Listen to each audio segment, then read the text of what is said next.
Former North Carolina Lieutenant Governor Mark Robinson now facing a lawsuit after admitting to a pornography habit. Back in 2024, ahead of the gubernatorial election, Robinson sued CNN and a former porn shop clerk in Greensboro for defamation.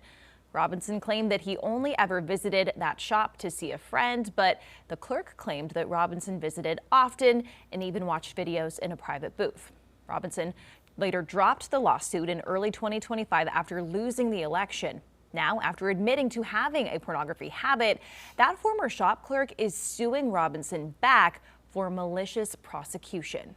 So for a final topic this morning, bringing back our chief legal analyst, Khalif Rhodes, to kind of break this case down. Khalif, when we talk about malicious prosecution, we know former Lieutenant Governor Mark Robinson originally filed a defamation case. Now this is flipped. So how does this malicious prosecution, how does that apply here? Knowledge. Knowledge is key to both of those standards for both claims. If you look at the original claim talking about the defamation, the standard is that you knew or should have known what you said was false. It was a false statement. And then because he was a public person, that they were attempting to cause some harm to him, right? They did it with malice. What's the same standard for here? If it's malicious prosecution, you're doing it with the intent to harm or hurt me, and you knew that the statements that I was making about you were true. So it's flipped on his head, the exact same argument, and we're talking about the same topic, which is him going to those adults type of stores.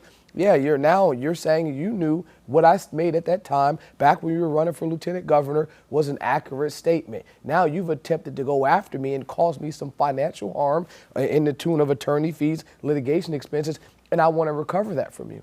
Okay, so since Robinson dropped his defamation suit, does that kind of admit to guilt, or is it just saying I just don't want to move forward with this in terms of going after that malicious prosecution part on the side? It depends. I mean, it depends on the discovery aspect for this new claim. You'll find out once they start doing interrogatories and depositions and they start having conversations and answering the questions that this individual's, the shop owners, attorneys will want to know is, okay, at what point did you know that the statements that we were making against you were true? At what point was it a campaign and political strategy and less about litigation? Were you filing these lawsuits against me to try to stop me from making statements that you ultimately knew were true but would hurt you in the political landscape? And if you can find that timeline, if you can figure out when they knew that, that will strengthen this case way more than him dropping or stopping his defamation claim. It's the time frame of when he knew, what he knew, and what strategy they were attempting to go about getting there. How do the courts view the thin line of someone legitimately defending their reputation in court and potentially using the legal system improperly? Well, it's not even a thin line. This is a big wide line. It's because he would know. Mark Robinson would have known that, hey, the statements that they're making are accurate. And now you can defend yourself in the court of public opinion. I don't think there's anything wrong with that. And people that are running for office often do that a lot. And they make the threat of saying, hey, if you keep making these statements about me, I'll sue.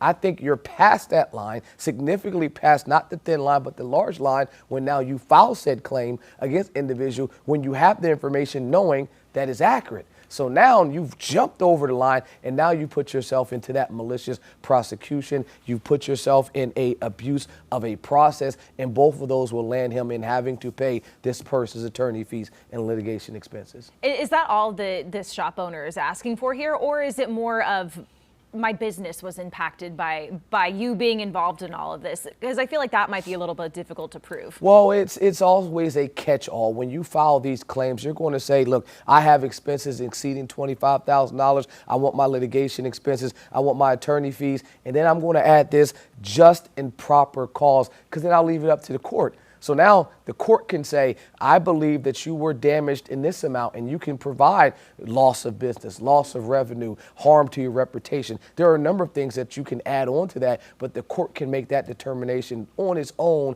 to attribute what amount do they believe you're owed based on what you provided throughout this case. But I think this is one, if I'm advising Robinson, to settle this as soon as you can, because it seems like you've already admitted that what they're alleging is true. Put it behind you and move on. All right. Thank you, Khalif. Appreciate that.